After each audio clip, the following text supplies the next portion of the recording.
Hello there and welcome back to the Closet Historian and back to my studio for another project. Today I just have a quick little, crafting diary showing how I embellished the hand fan that I wore with the Whitby gown recently. The base for this fan is actually a flamenco dance fan that I picked up on Etsy. It was on the pricier side because it is a nicer fan, but I really wanted something a little bit higher quality and a little bit larger. And I also wanted to make this fan versatile enough within my costuming wardrobe that it would work with anything from mid-Victorian through Edwardian things, and would work with any costume I come up with in the future. Lots of the little bugs and flowers I added to my fan today were directly inspired from fans I saw online while looking for inspiration, so I will highlight some of those as we go along.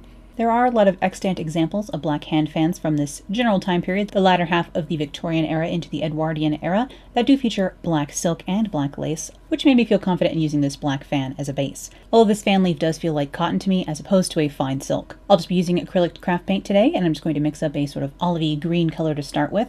I wanted to try and mimic this sprig of flowers on one of these black silk fans I had seen, with these wispy blades of grass intermixed with some blue forget-me-not flowers.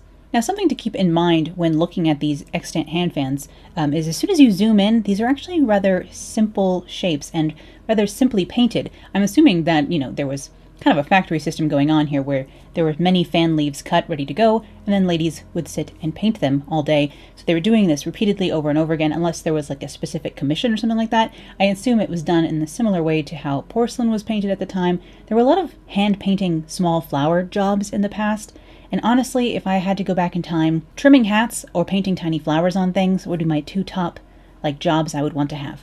If there are still jobs where you get to sit and hand paint teacups or whatever, I still think that would be a fun job. But I do think fan leaves, like the ones I'll be referencing today, were probably painted flat before they were then pleated and attached to the spokes of the fan. I forget what they're actually called. Spokes is not the word, but you know what I mean. And it's always much easier to paint anything that is flat as opposed to something that has a much more bumpy textured surface like this fan currently has. So I'm doing the best I can to have this still have a bit of flow and wispiness to it, even though it is difficult to create straight flowing lines, even thin ones, on this bumpy fan surface.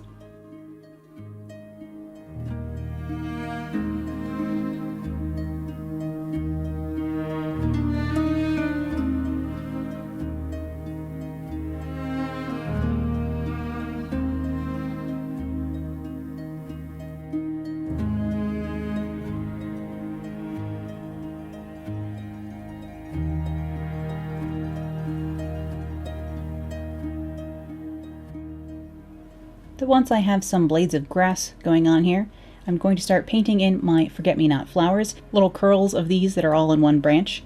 I've never seen forget-me-nots that actually grow in this way. But, whether it's a fantasy or not, I will go ahead and copy it on this fan today. And I just began with a medium tone of blue here, and I'm just dabbing a 5-petal little flower on. This is not, precise. It's the kind of thing that really doesn't start to come together until you start highlighting it, and then you're like, oh yeah, that looks a little bit like a flower. But again, if you zoom in on a lot of these fans, you will notice that they're actually quite simple shapes that are painted probably quite quickly.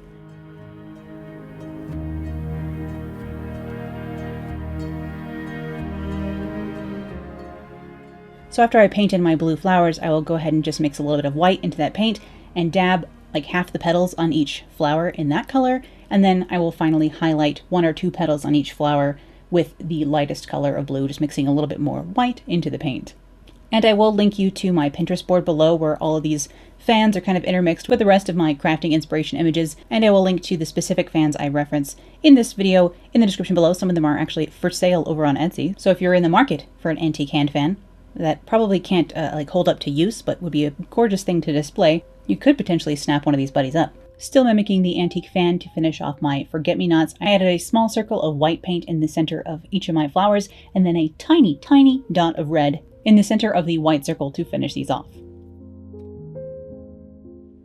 And from this same hand fan, I wanted to copy this butterfly. I just loved his little face and the way his little legs are hanging there. I don't know, it looked cute to me, and I wanted to copy it as closely as I could, at least for the body and the legs and the face portion of this buddy. The wing shape I tried to mimic as best I could again on my bumpy fan leaf, and then I painted in with different colors and spots and kind of went a little bit overboard perhaps on the patterning of my butterfly, but I did copy the same white outlining for the antenna, eyes, and legs.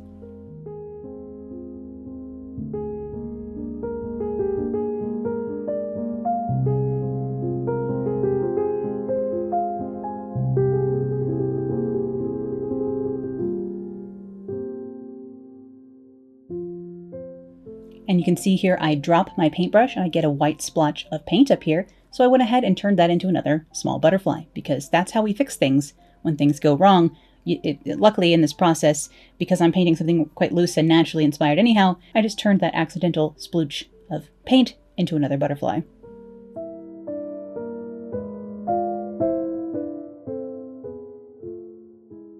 And I am sorry that my footage is not incredibly HD for some reason this time. I don't know what. My camera and the lighting were not playing ball this time. I don't know what's going on with that. I do eventually need to upgrade to a like Sony mirrorless fancy couple $1,000 camera. But of course, as I'm saving up for a house right now, it's just not in the cards for me. So I apologize for the lack of HDness going on in our footage today. Hopefully you can still get the gist of how I went about painting this fan.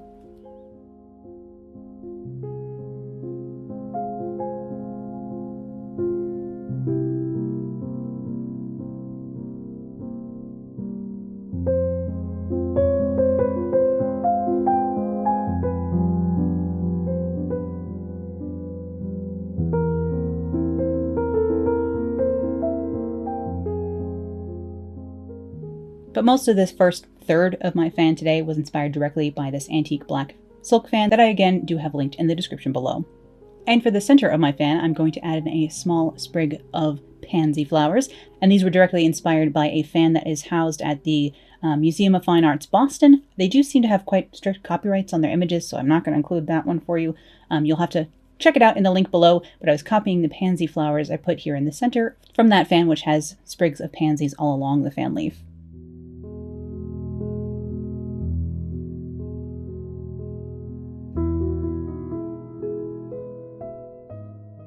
But really these are very simply painted. They're just kind of 3 petals, and I just highlighted those individually. And there's another 2 petals that go behind, kind of like Mickey ears behind the original 3. And then I just finished these with a little sort of star in the center to try and mimic the original pansies on the antique hand fan. I was trying to keep the color palette quite varied for this, sort of just muted pastels in general, so that it will hypothetically coordinate with any of my costumes I might make in the future.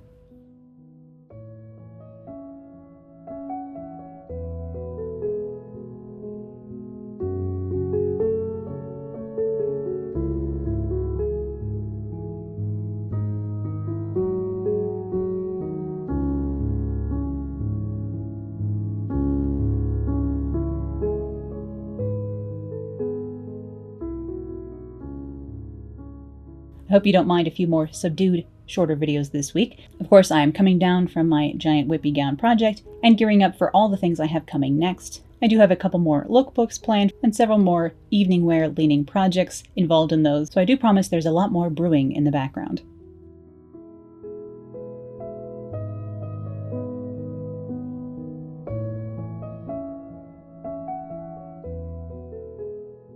And then I'm going to paint in some of these little, I don't know, horizontal, flat, weird little butterfly fly things that I saw on this hand fan. And this hand fan is actually my main inspiration for my fan today. I really loved the centralized yet wispy design of all these daisies and other flowers here. I'll be mimicking these little purple flowers next, but I really loved this funny little butterfly, so I did a couple of those surrounding my pansies as well.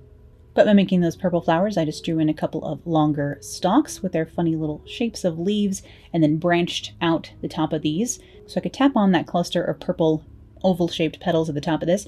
Again, once you boil down what is actually happening with these hand-painted fans, they are quite simple shapes. Break it down into, are these just 4 little ovals tapped at the top of a branch? And that's, once you get further away, it's kind of impressionistic. Up close, it's just little tiny ovals layered on top of one another, and from far away it ends up looking like a flower. So I'm just tapping on little lavender flowers at the top of this, and then I will highlight, one half of the flower with a slightly lighter shade of purple, and then dot in those tiny little red centers to finish these off.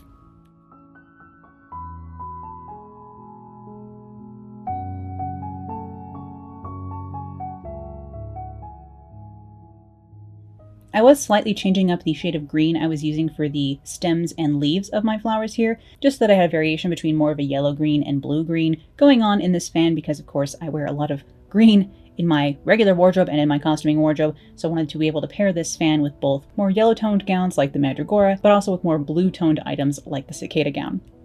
And on the other side of my fan here, I did paint in some more of the forget-me-nots and grass, just like I had on the first side, and then some more of these thin peachy butterflies.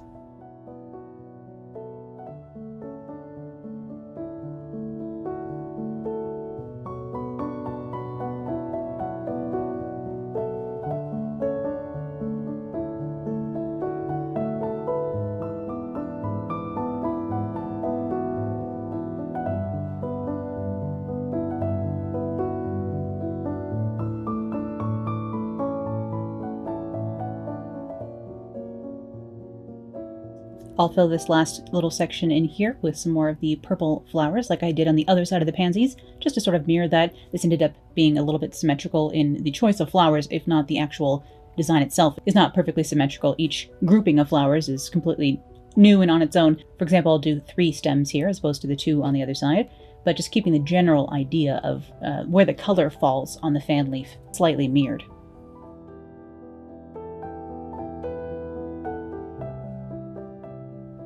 And adding my tiny little red centers to these flowers. I was thinking I still have this one bit of empty space here kind of in the center of my fan. I think we need some other bug there. So let's go ahead and try and add a little bumblebee, because we all know how I love a bee. There's no cicadas on this fan, which is actually quite shocking. But in the absence of cicadas and spiders, we need to at least add in a bumblebee.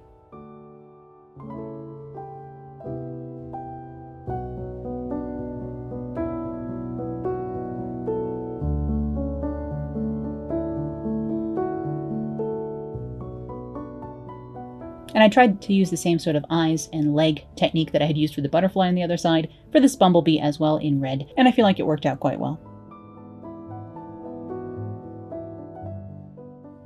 And with the painted portion of this finished up, it was time to start hand sewing on dozens and dozens, if not hundreds, of sequins. So I have size 4 flat black sequins here. These are from Cartwright Sequins. I can link them below. And then I also have size 2.5 sequins, which are absolutely minuscule, basically the smallest sequins. And I added a few of those in here along this lace trim as well. I just was sequining different parts of the lace. I kind of chose a pattern of sequins to go on top of the pattern of the lace and just went all along the top of this, sewing on many, many sequins to give this finished fan a little bit of sparkle.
Is this hand fan 100% perfect? No, but it's much easier to paint the leaves before they are glued onto the sticks like this, so I try and give myself a little bit of credit for making something halfway decent, even though the fan leaf was already stuck down to sticks, which makes things a bit skippy and hard to paint. But I hope you enjoyed seeing this little crafting vlog today, and thank you as always for watching. I'll be back with more sewing, vintage fashion, costuming, and crafting real soon, so I'll see you then. Bye!